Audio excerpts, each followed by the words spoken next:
আজকে যে নতুন শুরু হলো এই শুরুটা স্থায়ী হোক এবং তোমাদের যারা ছোট ভাই ব্রাদার এবং অবুজপতি তাদের জন্য একটা দৃষ্টান্ত স্থাপন করো। তোমাদের মধ্যে প্রতিযোগিতা হোক মননশীলতা, সৃজনশীলতা, মেধা আর প্রতিভা, এটাকে আমরা উৎসাহিত করি।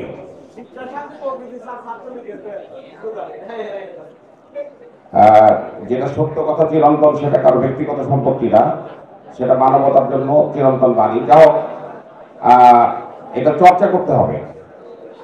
আমরা এই যে গোলমাল করো 5 জুলাই 2024, 34 জুলাই 2024, এই যে বিপ্লবটার সময় আমরা সবাই একসাথে ছিলাম। কেন এই বিভেদ? এবং এটা তো ধ্বংসাত্মক।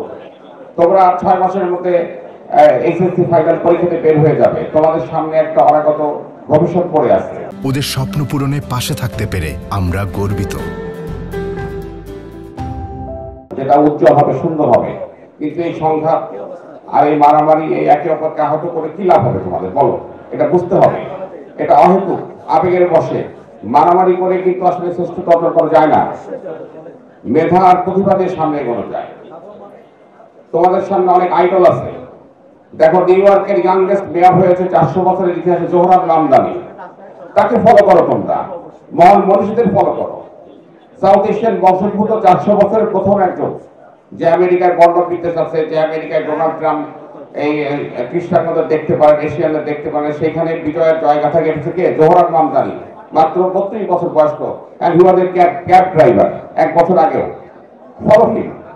এই মহান মনীষীদের জীবনী অনুসরণ করতে পারলে তোমরা সামনে এগোতে পারবে। তোমাদের লক্ষ্য থাকতে হবে যে আমি কোথায় যেতে চাই, what is your target, set a goal. এবং সেই গোলে পৌঁছাতে গেলে কিন্তু লেখাপড়া করতে হবে, প্রতিযোগিতা লিপ্ত হতে হবে। আজ থেকে যদি এখান থেকে পাস করে বের হয়ে তোমরা বুয়েট, ঢাবি, জবি বা যেখানে চান্স পেতে চাও, সেখানে কিন্তু মেধা এবং প্রতিযোগিতা খুব কঠিন, অতিশয় কঠিন। ইমাজিন, আজ থেকে 1 বছর পরে তোমার অবস্থান কোথায় হবে? এগুলো ভুলে যাবে তোমরা। সামনে যার লক্ষ্য মহান, উদ্দেশ্য মহান, তার কিন্তু এই তুচ্ছ বিষয়ে মনোনিবেশ করার কোনো সুযোগ নাই। তুমি ভাবো, আজ থেকে 1 বছর পরে তোমার কি হবে? তোমার পিতামাতা কি আশা করে? তুমি তাকে মারছো, আহত করতেছো। We feel very sorry for this. এটা দেখে খারাপ লাগে। আমরা সবাই, তোমরা আমাদের সবাই শিক্ষার্থী, কোনো কলেজের বিবেক নাই। ঢাকা কলেজ বলো, ঢাকা সিটি কলেজ বলো, ideal college, all our students. And আমরা তোমাদের ভালোবাসি, তোমাদেরকে আমরা স্নেহ করি, তোমাদের আমরা গড়ে তুলতে চাই যে কোনো মূল্যে।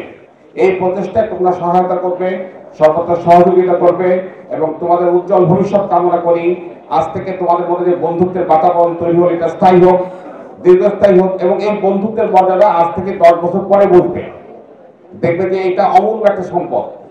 একটা ফোনে কাজ হয়ে যাবে। যে সিটি কলেজের বন্ধু ছিল আমার, সে এখন ডিসি, এসপি, সচিব। একটা ফোনে কাজ হয়ে যাবে। It will work like a magic.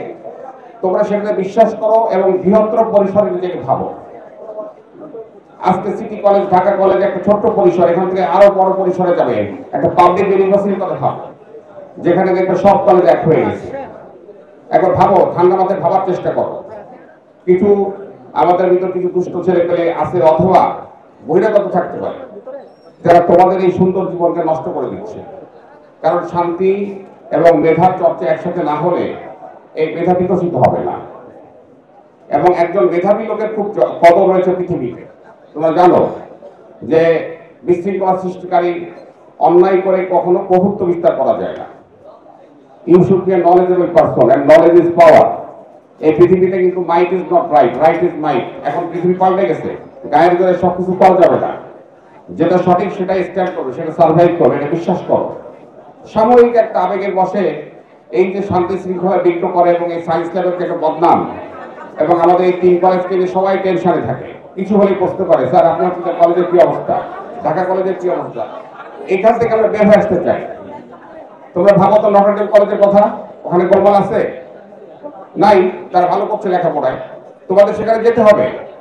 শুধু একটা ডিগ্রি, একটা ভালো রেজাল্ট কিন্তু সবকিছু না। একজন ভালো মানুষ হয়ে গড়ে ওঠা, এই আগামী দিনের ভবিষ্যৎ তোমরা এদেশের দায়িত্ব নিতে হবে তোমাদেরকে।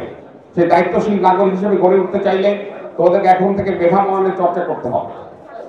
এই মেধা মননের প্রতিযোগিতায় লিপ্ত হতে হবে।